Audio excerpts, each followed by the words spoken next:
What's approaching the supreme moment? Reality striking closer than it seems, don't it? Go ahead.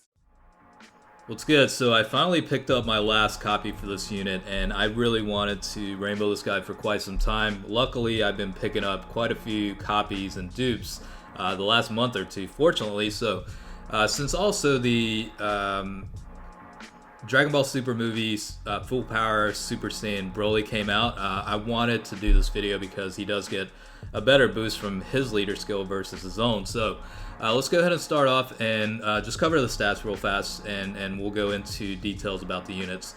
So it is the movie boss category leader skill plus 3 key HP attack and defense, increase of 150%, but also extreme type key plus 3 HP attack and defense, increase of 50%. So still a decent leader skill. You could certainly use them if you don't have the Broly unit. For the super attack, you're looking at immense damage with a medium chance to stun the enemy, so very solid super attack ability there.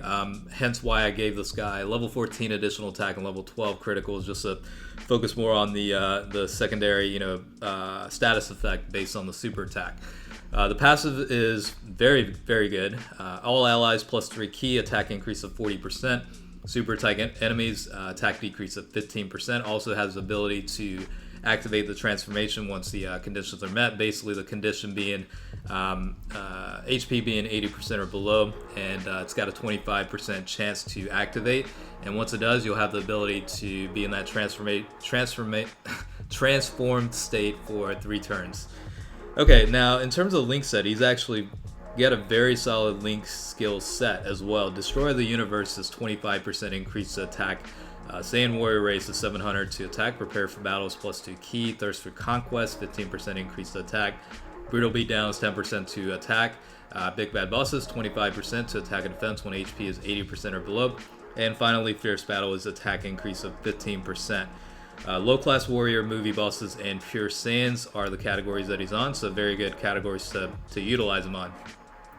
So at 100% potential, you're looking at HP of 16,010, attack of 15,676, and defense is 11,225. 12 key multiplier is 150%. So again, you do have a 25% chance to activate the transformation for 3 turns when HP is 80% or below. So once you get him transformed, his stats do change a little bit. Predominantly with the super attack and the passive skill. So super attack will no longer be a medium chance, it'll be a high chance to stun the enemy, so very good there. Very helpful in situations like Battle Road and Battlefield. Now the passive skill, you will lose out on the supporting factor, where you're no longer going to be able to provide key and attack boost. However, he does increase his own attack and defense by 130%. Also recovers 15% HP and drops the super type enemy's defense by 80% at the start of the turn. So even though you're losing out on the supporting type, he becomes a pretty huge monster after the transformation. You'll see throughout the video where both his offensive and defensive capabilities increase quite a bit. The other good thing is the HP recovery. That's very nice to have that built in. As well as the ability to drop 80% of the super type enemy's defense. I mean, that's a pretty huge number in itself. So again, very solid unit. Definitely one of the top 3 units overall for me in terms of, I hate to call this guy a support unit because he's able to hit for a lot more than your traditional support type unit. So I hate classifying him as such. I would say he's definitely a very good overall well-rounded balanced unit with offensive capabilities, defensive abilities, supporting abilities. He's definitely a good self-sufficient unit. It's probably the best way to explain it. You will also see him linked up with, for obvious reasons, the Grade 8 Turles, because they do share the most linked skill with each other. You're looking at the maximum boost for attack and in some cases defense as well, with the 2 in the same rotation linked up. Now the Golden Frieza from the free-to-play story event is also a very solid unit, and you'll see him interchanged with the Grade 8 Turles unit within the rotation. The reason why I like using the Golden Frieza unit is because he does have the ability to increase stats based on the super attack for the rest of the allies. as well as the passive skill. I think it was 30% increase to stats for movie boss type category allies. So very solid unit for free to play. Both the Great Ape Turles and the Golden Frieza are at 100% potential as well. So in case you were wondering how they are, you will see them at 100% showcased in this video as well. Now, back to the Turles unit. He is a unit that does provide support to the rest of the team, so I did make sure to include a lot of other units with the super attack, just so you can see the effect of not only the bonus you get from the passive skill, but also how they link up together. This is really one of the best features about this unit. Is the link set is very solid. You're looking at links, like Thirst for Conquest, Brutal Beatdown, Big Bad Bosses, and Fierce Battle. Most of the extreme type units do have link skills like that to an extent. So one of the advantages of this unit is the versatility and flexibility to include them on really any rotation with any unit. It's probably a lot easier. Well, I wouldn't say easier. You're going to have a lot more links shared with extreme type units within the movie boss category. However, you can certainly include them in rotations with team builds of, like for example, pure Saiyans with other super type units.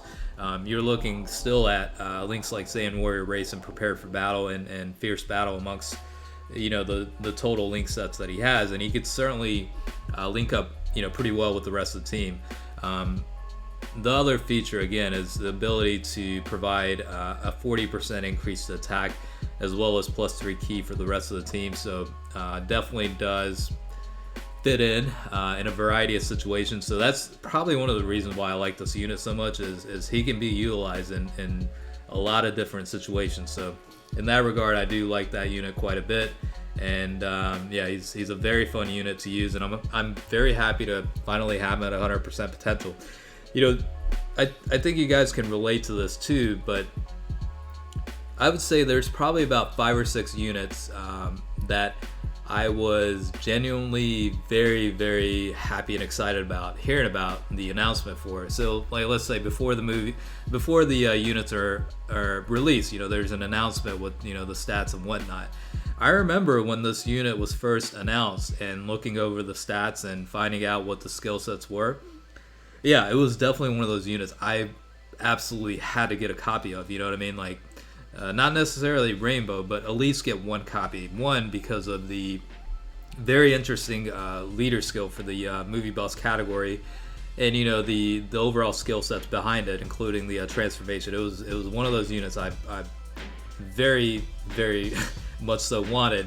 I think also a lot has to do with the badass card art design itself. I mean, just looking at the card art, it just looks amazing. And for one, it's surprising to me because typically for new units, like the base UR or SSR card art looks better than the TUR max level 120 version of it. In this case, it was the exact opposite.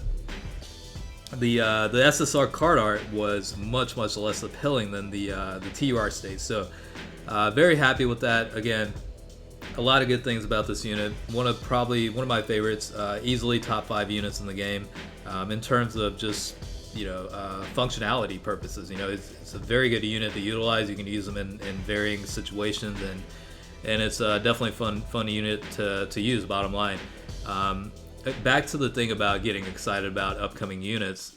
The other one that comes to mind is the Super Saiyan 3 Barak unit.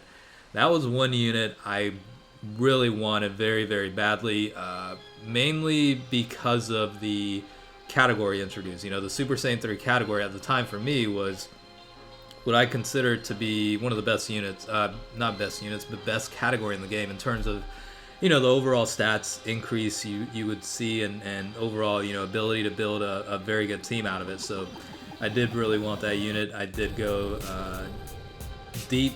I wouldn't say deep, but pretty heavy in terms of Dragonstone's consumption on that banner, but I did get a copy of that, so I was very happy.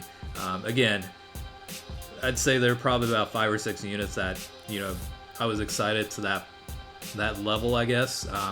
Of course, there are other units that came out that I was excited about it, but not to that extent, if that makes any sense. But I don't know. I guess that's a question I could throw out there. What's that? One or two units that you found out were being announced and you were just absolutely excited about, and more so than some of the other units that got released in the game during the course of this lifetime. So I guess you could let me know in the comments what your thought was on that. But again, back to the Turles unit.